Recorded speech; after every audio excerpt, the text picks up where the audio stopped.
Hey everybody, it's Rothbard's Disciple here. I'm going to make a real short video that's going to be targeted to the Austrian school economists. Like, if you guys know any Austrian school economists that you want to, challenge, show them this video, because we're just going to talk about the fractional reserves of Bitcoin. When I first made my videos on the fractional reserves of Bitcoin, I thought like all the Austrian school economists were going to get on top of this, but I should have known from their inability to understand that Bitcoin is actually a commodity version of money.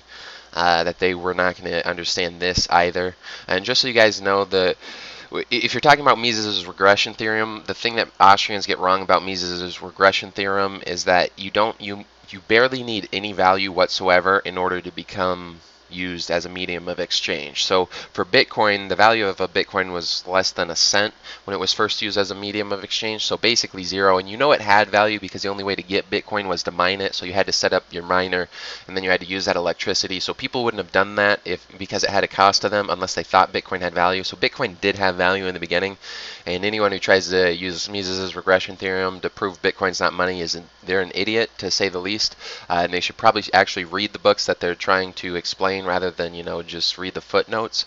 But so Bitcoin did have value when it started. The weird thing about Bitcoin is that it became money before it actually gained all the inherent value that it can have. And by inherent value, I just mean you can use Bitcoin as a way of storing and transferring all digital goods ever. I make a lot of videos on this. You use hash tables, Merkle roots, things like that, and you put them on the blockchain. You organize them on the blockchain in interesting ways. And it doesn't have that yet, so Bitcoin's very interesting in that it gained its monetary value before it gained most of its commodity value. Okay, so that's very interesting, and I can understand a little bit of confusion in this case, at least for amateur Austrian economics or economists, but not for the scholars. But we're going to talk about fractional reserves here today. And the whole fractional reserve thing, it boggles my mind. And all the amateurs, and I can understand the amateurs not understanding this, but all the amateurs point to, they're like, oh, if you call Segwit Lightning fractional reserves, that's not valid because it's not a bank and you don't create more Bitcoins. Okay, let's examine this claim, guys. First off, one, have I ever in my life said that Bitcoin Segwit is a fractionally reserved banking system? No, because it's a fractionally reserved blockchain system. Those two words make a very significant difference. And technically speaking, fractional reserved banking, it's not an accurate term. Like people, I don't know, people can't get past the word, like they don't understand the concepts of the words that they're using, I guess. I would blame it on the Common Core education system. Just for the older people who watch these videos, the education system today is dog shit. I don't know how you guys can still send your kids to a public school. All they do is teach them to be communists and retards.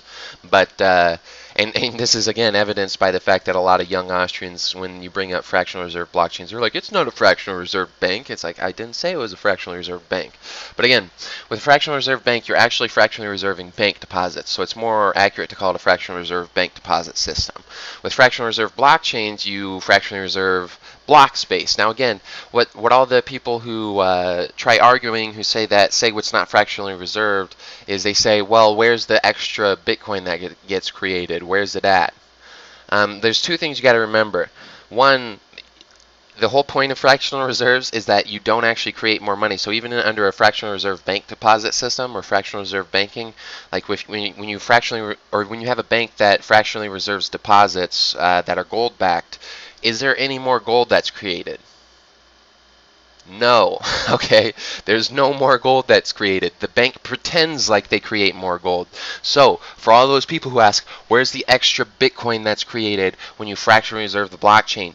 It's not. Okay, you pretend like there's more Bitcoin created. Now, what do I mean you pretend like there's more Bitcoin created? It's not actually the Bitcoin that you pretend like that's created, actually.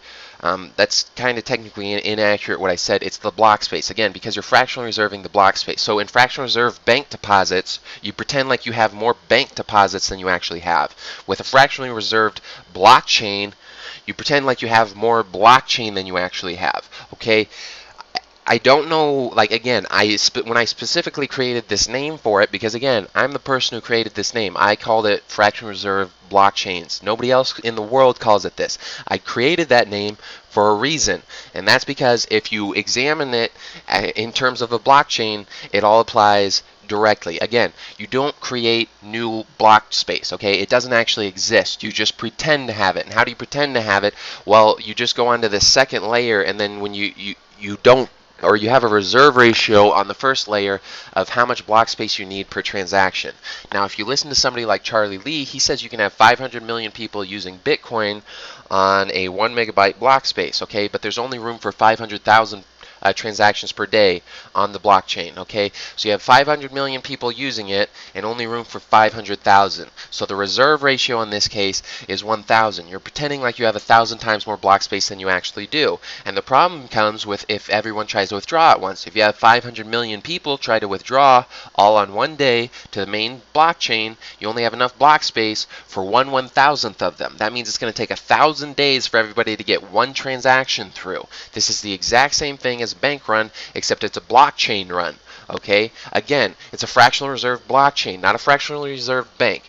You're creating and pretending like you have extra block space when you don't.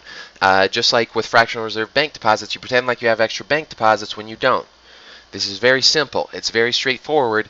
Quit putting yourself in a prison of words where you don't understand the concepts. Think about the concepts, guys. I know you guys all went to public school and got taught by communists, but this is very simple. It's a very simple thing. Now again, what is the whole reason of fractional reserve banking?